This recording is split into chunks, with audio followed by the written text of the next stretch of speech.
Assalamualaikum warahmatullahi wabarakatuh.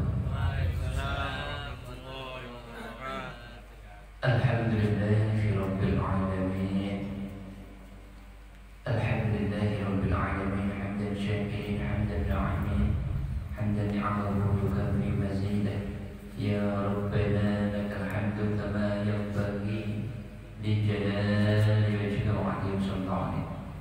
Allahumma salli ala sayyidina Muhammadin bi'adadi man shalla alaihi wa salli ala sayyidina Muhammadin bi'adadi man lam yusalli alaihi wa salli ala sayyidina Muhammadin kama tuhibbu an yusalli alaihi salli ala sayyidina Muhammadin kama amarta an yusalli alaihi wa ala alihi wa sahbihi wa sallim. Alhamdulillahi rabbil alamin. Anak-anakku semua dan para jamaah serta para ustaz, alhamdulillah kita bersyukur kepada Allah karena sampai detik ini kita diberikan rahmat dan nikmat yang luar biasa. Amin. Semoga kita semua menjadi hamba-hamba Allah yang pandai bersyukur. Amin. Dan kita juga harus mengaplikasikan syukur kita kepada mari kita tingkatkan iman dan takwa kita. Karena setiap saat iman dan takwa kita diobrak-abrik oleh syaitan Allah. Mari kita tingkatkan selalu. Kemudian yang selanjutnya ia mengajak kepada kalian semua untuk selalu kita berselawat kepada baginda Rasul. Semoga kita jadi hamba Allah yang mendapatkan rahmat dari Allah yang sebanyak-banyaknya. Amin. Dan mendapatkan cinta dan syafaat dari baginda Rasul. Amin. Amin. Amin. Allahumma salli ala sayyidina Muhammadin Allahumma salli bi'adadi man shalla alaihi. Anak-anakku semua, para jamaah dan para ustaz semua, alhamdulillah di kesempatan yang indah ini, di waktu subuh yang begitu barokah ini, masya Allah, alhamdulillah, kita mendoakan kepada seluruh saudara kita kaum muslimin muslimat di seluruh dunia, semoga mereka semua senantiasa mendapatkan rahmat dan nikmat dari Allah. Amin. Semoga senantiasa mereka semua diberikan keselamatan oleh Allah dari bala-bala musibah. Amin. Semoga mereka semua diberikan oleh Allah keselamatan dari virus corona. Amin. Dan semoga virus ini segera diangkat oleh Allah. Amin. Allahumma shalli ala sayyidina Muhammadin bi'adadi man shalla alaihi. Kita mengambil tema kuliah subuh kali ini dengan judul Dahsyatnya Ramadan episode yang selanjutnya. Disebutkan di dalam hadis baginda Rasul, qala Rasulullah sallallahu alaihi wasallam, inna Allah ta'ala khalaqa malakan lahu arba'atu awjuhin min wajhin ila wajhin masiratu alfi sanatin fa bi wajhin yasjudu ila yaumil qiyamati yaqulu fi sujudi subhanaka ma'adzama jamalaka wa bi wajhin yanzuru ila jahannam wa yaqulu al-waylu liman dakhalaha wa bi wajhin yanzuru ila al-jinani wa yaqulu tuba liman dakhalaha wa bi wajhin yanzuru ila 'arsyir rahmani wa yaqulu rabbil hamd wa la tu'adzib as-sa'imi ramadan min ummati Muhammadin alaihi salatu wassalam. Anak-anakku semua dan para jamaah serta para ustaz semua, di dalam hadis baginda Rasul ini disebutkan kedahsyatan daripada bulan Ramadan. Sesungguhnya Allah Subhanahu wa ta'ala telah menciptakan malaikat yang berwajah empat. Malaikat yang berwajah empat, satu wajah ke wajah lain terdapat jarak 1000 tahun perjalanan. Dengan satu wajah dia bersujud kepada Allah sampai pada hari kiamat seraya membaca, Maha suci Engkau, alangkah besarnya keriduanmu. Dengan satu wajah dia melihat neraka jahanam dan berkata, celakalah bagi orang yang akan memasukinya. Dengan satu wajah yang lain dia memandang ke surga dan berkata, beruntunglah orang yang akan memasukinya. Dan dengan satu wajah dia memandang ke arah Arsy dan berkata, ya Allah, ya Tuhanku, ya Allah, ya Tuhanku, berilah rahmat dan janganlah Engkau menyiksa orang-orang yang berpuasa di bulan Ramadan dari umat Muhammad sallallahu alaihi wasallam. Anak-anakku semua dan para jamaah serta para ustaz semua rahimakumullah. Di hadis ini anak-anakku semua menunjukkan kedahsyatan bulan Ramadan, yaitu bahwasanya kita didoakan oleh malaikatnya Allah yang mempunyai 4 wajah. Salah satunya adalah mendoakan kita yang lagi berpuasa di bulan Ramadan. Yang lagi berpuasa di bulan Ramadan kita didoakan, Masya Allah, dan doanya dahsyat. Ya Allah, jangan menyiksa umat Muhammad yang berpuasa di bulan Ramadan, Masya Allah. Dan kita didoakan untuk tidak disiksa oleh Allah. Maka anak-anakku semua, ini penting sekali untuk kita ketahui ilmunya kedahsyatan Ramadan, sehingga kita benar-benar memuliakan bulan Ramadan ini dengan membersihkan hati kita. Anak-anakku semua dan para jamaah serta para ustaz semua yang mengajak diri dan juga anak-anakku semua untuk kita senantiasa membersihkan hati kita dari perasaan benci dengan orang, membersihkan kalbu kita dari membenci orang lain. Kita buang semuanya. Ada lagi kotoran iri dengan orang, kita buang. Ada lagi perasaan kotoran di dalam hati, ada rasa kurang menerima terhadap takdirnya Allah, kita buang. Ada lagi perasaan di dalam hati kita, mungkin perasaan gak enak dengan orang lain, kita buang. Kita bersihkan hati kita sebersih-bersihnya dan kita isi dengan kita memaafkan semua hamba Allah, ikhlas karena Allah. Kita bersihkan semua. Kita isi dengan perasaan cinta dan sayang kepada semua hamba Allah karena Allah. Tidak ada perasaan apapun. Bersih hati. Kenapa dibersihkan hati iman-iman? Apakah harus bulan Ramadan saja? Tidak. Bersihkan hati setiap saat sampai akhir hayat kita. Setiap saat. Wabil khusus di bulan Ramadan. Kan anak-anakku semua, terkadang setan ini pintar dan licik. Terkadang perasaan-perasaan dalam hati kita ini diselipkan, nyantol. Kalian tahu anak-anakku semua, ada sebuah kaca.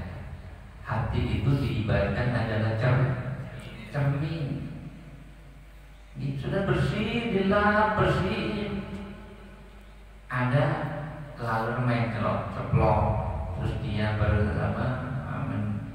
apa itu namanya, bekol itu. Ada lagi kena cat, kena kotoran,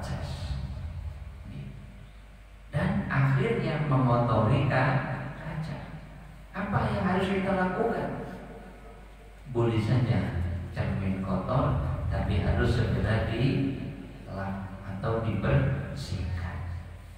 Maka anak-anakku semua dan para jemaah serta para ustaz semuanya, hati kita seperti itulah. Setiap saat ada kotoran, setiap saat ada kotoran. Kira-kira rasa nggak seperti itu? Dan anak-anakku semua, kita harus berhati-hati minta sama Allah. Apa? Dari yang namanya kerak hati. Apa itu kerak hati? Kerak hati yaitu kotoran-kotoran yang saking banyaknya menempel di cermin, lalu tidak bisa dilap, tidak bisa cuma istighfar saja, harus menangis kepada Allah. Ya Allah, bersihkan hati kami, ya Allah, bersihkan hati kami, ya Allah.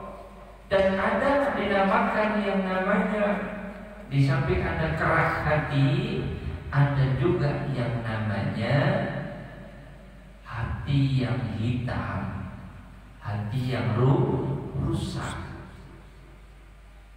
Jadi seperti halnya cermin yang rusak, cermin yang retak itu dibersihkan, garis itu dibersihkan sulit. Dan kita minta sama Allah, ya Allah, jangan biarkan hati kami rusak, ya Allah. Dan salah satunya anak-anakku semua, yang bikin hati yang rusak adalah kita tidak menerima qada dan qadarnya Allah. Itu yang bikin hati rusak. Allahumma sholli ala sayyidina Muhammadin. Allahumma sholli ala sayyidina Muhammadin. Maka anak-anakku semua, kita jadikan bulan Ramadan ini adalah bulan yang sangat indah, yaitu dengan cara membersihkan hati dan mengisi dengan banyak hal. Allahumma sholli ala sayyidina Muhammadin. Allahumma sholli ala sayyidina Muhammadin.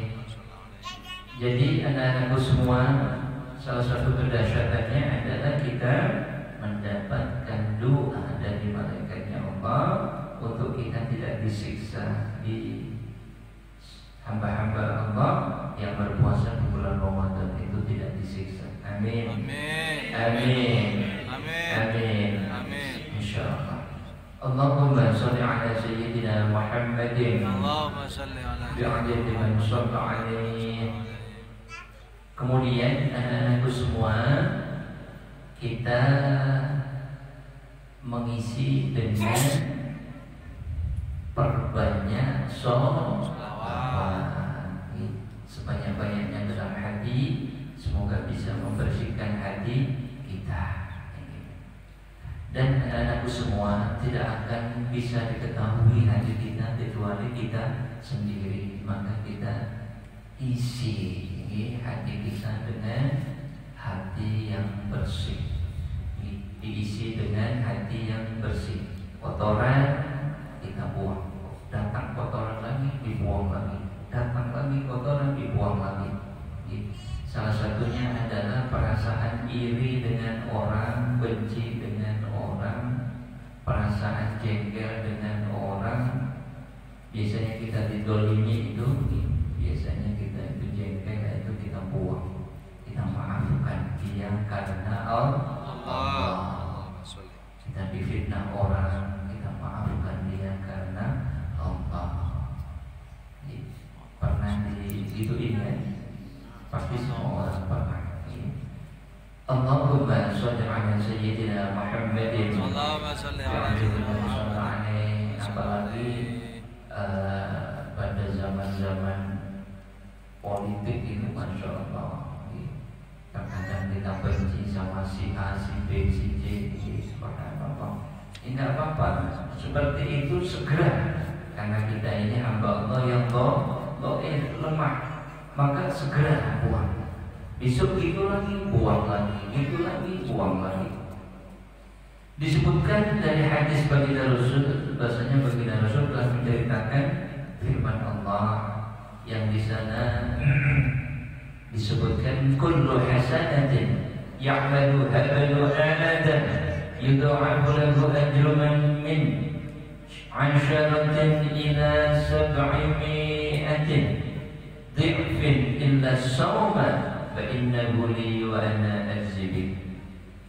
Disebutkan bahwasanya setiap kebaikan yang dikerjakan anak cucu Anda akan dilipat gandakan pahalanya. Setiap kebaikan yang dikerjakan anak cucu Anda akan dilipat gandakan pahalanya, mulai dari 10 kali lipat sampai 700 kali lipat. Kecuali puasa. Kira-kira puasa ini dilipat gandakan berapa kali lipat? Apakah 10 kali lipat atau 700 kali lipat? Ternyata tidak. Sesungguhnya puasa itu untukku dan akulah yang akan membalasnya. Jadi jauh melebihi 700 kali lipat. Seperti halnya anak-anakku semua, orang sholat ini bisa timbul pamernya, karena sholat bisa dilihat orang. Itu salah satu rahasia puasa itu, kedahsyatan puasa. Sholat bisa dilihat orang. Ada lagi apa? Zikir bisa dilihat orang, bisa didengar orang. Jadi kita bisa sombong, bisa lihat. Tapi kalau puasa nggak bisa diumumkan, saudara-saudara saya puasa ya. Orang nggak percaya. Kenapa? Nggak bisa dilihat. Mas Halim bilang sama Mbak Sofa, Mbak aku puasa lah, nggak percaya sampai baru makan.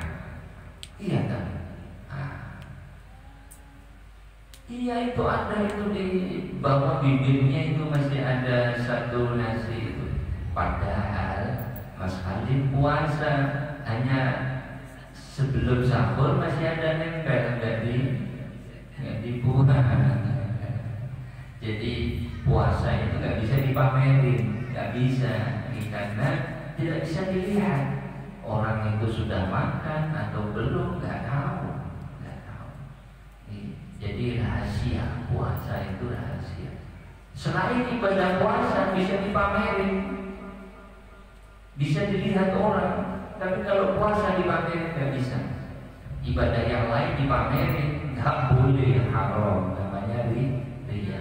Sholat Mas Hadim supaya dilihat Mbak Sofwa, haram. Mas Badri supaya dilihat Mbak Habibah, nggak boleh, haram. Kita semua yang kita lakukan ibadah itu hanya karena Allah, untuk Allah, dan hanya karena Allah, hanya karena Allah, tidak karena siapa. Dalam hati kita harus cuek, anak-anakku semua. Saya nggak ngereken manusia. Nih, orang lain lihat nggak lihat nggak ada urusan. Orang lain membicarakan nggak ada urusan. Yang penting saya ibadah untuk Allah, puasa untuk Allah, sholat untuk Allah, karena Allah. Kita zikir karena Allah, sholat malam karena Allah, berbuat amal karena Allah, semuanya karena Allah. Semoga kita bisa meluruskan niat kita hanya karena Allah. Amin. Amin. Amin. Amin. Allahumma shalli ala sayyidina Muhammadin bi adadin man shalla alaihi. Maka anak-anakku semua, di bulan Ramadan yang indah ini kita luruskan hati, kita gapai kedahsyatan Ramadan dengan memperbanyak segala hal. Jadi kalau bisa anak-anakku semua, wabil khusus ada pertanyaan, ya kira-kira kalau zikir dengan thalabul ilmi pahalanya banyak mana? Zikir itu pahalanya sangat banyak. Kalau untuk thalabul ilmi di bulan Ramadan terlalu banyak. Yang baik gimana ya? Dua-duanya, ya zikir, ya thalabul ilmi. Dan tidak ada yang bisa menyamai pahala thalabul ilmi. Tidak ada. Sampai sudah disampaikan Yai yang kemarin-kemarin, ada salah dua contoh anak-anak semua, faktanya tak, faktanya tak. Dan itu di salah satu tempat, dan itu ada dua orang santri yang itu cerita itu disebutkan dua orang santri yang lagi thalabul ilmi di sebuah majelis ilmu. Yang satu kita umpamakan namanya si A. Si A ini dia nggak seberapa suka thalabul ilmi. Dia sukanya ini apa itu ibadah, sholat, zikir, sholat, zikir, sholat, zikir. Jadi kalau disampaikan syekhnya thalabul ilmi itu, dia minta izin sampai dia tidak apa-apa diizinkan. Syekh, saya minta izin saya untuk sholat. Lepas itu zikir. Seperti itu terus tiap thalabul ilmi, dan itu sampai angka 6 tahun. Kemudian yang santri B, kebetulan dia satu daerah, dari satu negara. Si B ini dia nggak seberapa suka zikir dan ibadah kalau ada thalabul ilmi. Sebetulnya mereka itu dua-duanya suka semuanya, cuma yang ada yang dilebihkan. Yang si A tadi suka thalabul ilmi, cuma lebih suka lagi ibadah sholat dan zikir. Sedangkan si B suka banget zikir sama ibadah sholat, cuma dia lebih suka thalabul ilmi. Jadi mereka juga thalabul ilmi, juga zikir, juga ibadah sholat. Cuma apa itu banyaknya, itu banyak yang kalau zikir sama sholat banyak santri A. Kalau thalabul ilmi banyak santri B. Dan anak-anakku semua sampai suatu ketika mereka apa itu namanya lulus dari majelis ilmunya Syekh ini, dan ada di suatu hari kemudian ada yang bertanya, Syekh, kira-kira kita mencontoh yang santri A atau santri B?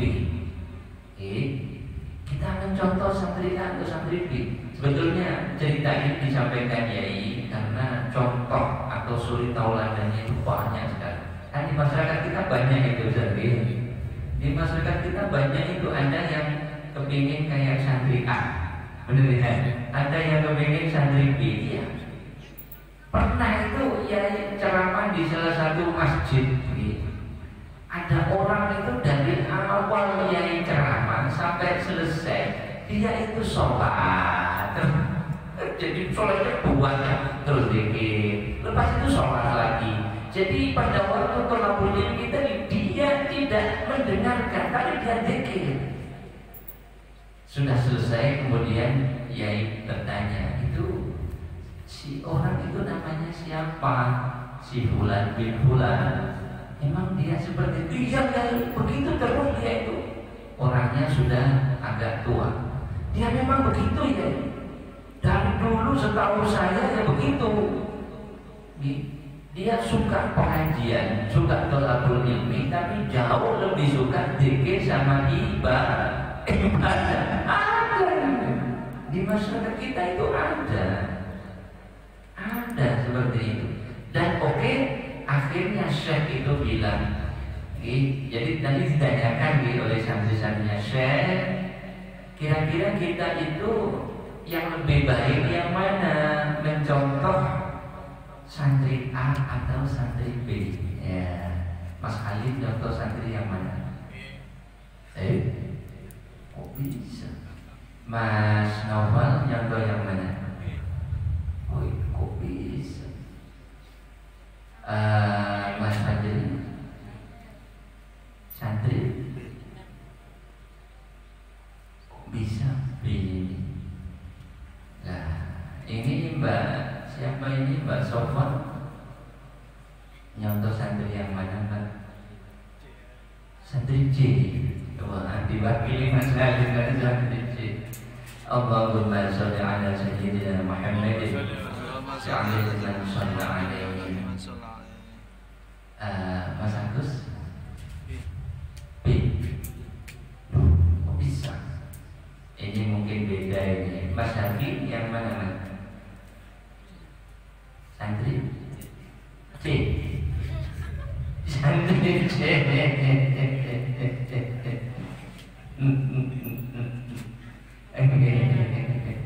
Allahumma sholli ala sayyidina Muhammadin wa ala alihi.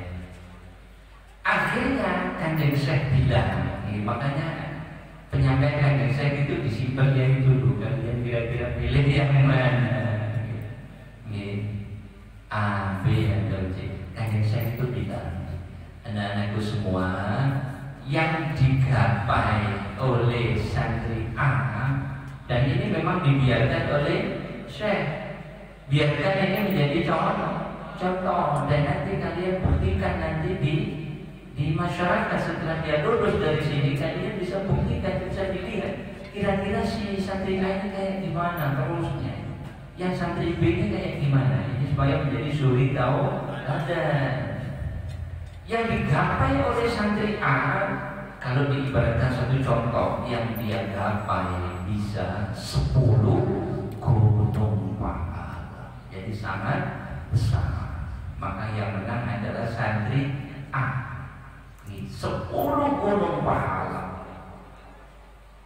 Benar Mas Ali? Sedangkan yang digapai santri B 1 juta gunung pahala. 10 gunung santri A, santri B 1 juta gunung pahala. Kok bisa ya? Ya, anak-anakku semua, itulah perangkap setan. Orang itu kalau ilmunya masak sedikit, pasti masaknya hancur, anak-anakku semua. Yang dia tahu ilmunya masak cuma sedikit, masaknya hancur.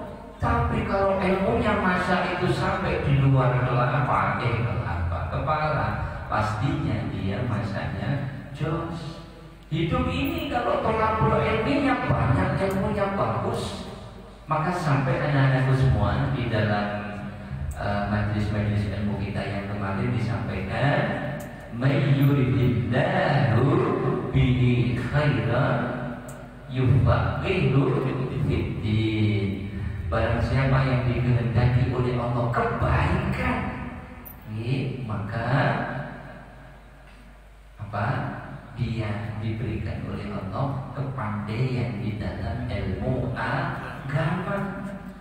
Jadi di sini tidak ada mayyuridillah, barang siapa yang dikehendaki oleh Allah kebaikan, maka dia akan pahala yang banyak. Enggak.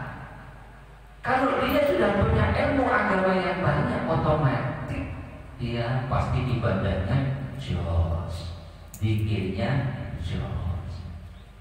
Tapi kalau orang itu ilmunya sedikit, ilmu agamanya sedikit, dia sekarang ibadah banyak, ya mungkin sekarang, besok bisa saja ngedrop. Karena ilmu agama ini segalanya, anak-anakku semua. Seperti halnya kalau sepeda motor. Sepeda motor itu bisa jalan macam-macam, bisa ditarik, bener ya? Bisa disorong, bener ya? Bisa jalan, sepeda motor disorong bisa, ditarik bisa, dan bisa juga dikasih bensin. Bensin itu adalah ilmu agama. Maka kalau orang ibadah, dia bisa saja ibadah, sepeda motor tadi bisa jalan di Solo. Tapi kalau yang nyorong itu sudah nggak ada, berhentilah sepeda itu. Kalau yang narik itu sudah berhentilah sepeda itu. Beda dengan bensin. Ada yang dorong atau nggak ada yang narik, tetap jalan. Itu ilmu. Bensin jadi ilmu. Maka ilmu itu kalau menempel pada seseorang iman, may yuridillahu bihi khairan yufaqihu fiddin. Barang siapa yang dikehendaki oleh Allah kebaikan, maka Allah akan memberinya kepandaian dalam ilmu agama. Nah, kepandaian ilmu agama itu bisa didapat kalau istiqomah thalabul ilmi. Maka anak-anakku semua, yang mbak-mbak, yang mas-mas, thalabul ilmi itu terlalu penting, sangat penting. Maka siapapun dia orang baik tapi gak punya ilmu agama, iya sekarang baik, besok dia bisa hancur, bisa jelek. Tapi kalau punya ilmu agama yang kokoh, maka dia tetap jalan terus. Malah sepeda motor tadi, jalannya naik tetap jalan, jalanannya turun tetap jalan. Beda dengan orang yang ahli ibadah gak punya ilmu agama, angin-anginan. Ya kebetulan sekarang dia musimnya musim ibadah, dia ikut ibadah. Besok kalau musimnya orang gak ibadah, dia gak ibadah, angin-anginan. Jalannya naik, gak jalan dia, jalannya menurun, baru jalan. Seperti itulah manusia, anak-anakku semua. Maka santri A tadi itu masuk di angin-anginan.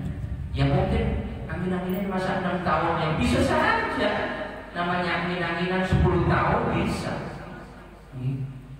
Makanya anak-anakku semua ingat hadis baginda Rasul, qala Rasulullah sallallahu alaihi wasallam.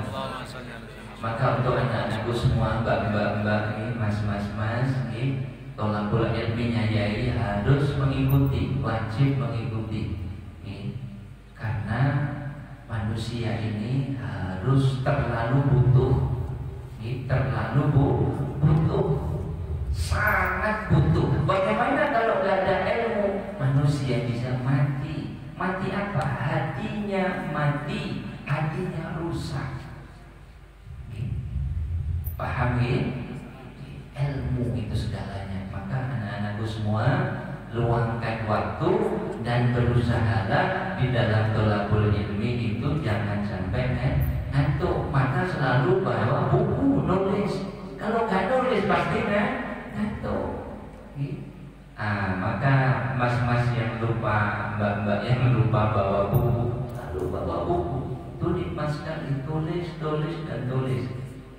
Yai nulis masa ngantuk nggak bisa nulis masakan. Tapi kalau nggak nulis biasanya ngantuk. Di dalam hadis baginda Rasul, qala Rasulullah sallallahu alaihi wasallam, ya Aba Dzar, la tadwa fatu'allima baban minal ilmi liyu'alliman nasa 'amila ayyuban khairul laka min an tusalliya al-faraqatin. Yang artinya, wahai Abu Dzar, kamu keluar dari rumahmu, carilah, tuntutlah ilmu untuk menuntut ilmu agama yang Allah. Ingat, satu bab ilmu Allah akan memberikan pahala sholat 1000 rakaat. Satu bab ilmu. Jadi kalau santri A bisa menandingi santri B, berapa lama masalahnya? Dia sholat semalam suntuk ada 1000? Gak ada. Sholat semalam suntuk gak ada 1000. Dibanding santri B tadi, satu bab saja sudah gak atas. Bagaimana kalau 2 bab, 3 bab? Oh, jauh. Santri A gak mungkin bisa melawan santri B. Maka thalabul ilmi, anak-anakku semua. Paham anak-anakku semua? Allahumma sholli ala sayyidina Muhammadin bi'adadi man shalla alaih. Semoga masyarakat kita juga istiqomah thalabul ilmi, seluruh umat Islam istiqomah thalabul ilmi. Apalagi anak-anak pesantren sudah makanan tiap hari thalabul ilmi, supaya hati kita dipenuhi dengan ilmu. Bahaya kalau sampai kurang ilmu. Allahumma sholli ala sayyidina Muhammadin bi'adadi man shalla alaih. Dan di pagi subuh yang indah ini, di bulan Ramadan yang indah ini, kita akan lanjutkan di episode-episode yang lain tentang kedahsyatan bulan Ramadan. Dan dikupas banyaknya hadis tentang kedahsyatan Ramadan. Apabila di thalabul ilmi ini banyak salah dari Yai mohon maaf yang sebesar-besarnya. Akhirul kalam ihdinas siratal mustaqim wal 'afwu minkum. Assalamualaikum warahmatullahi wabarakatuh. Waalaikumsalam warahmatullahi wabarakatuh.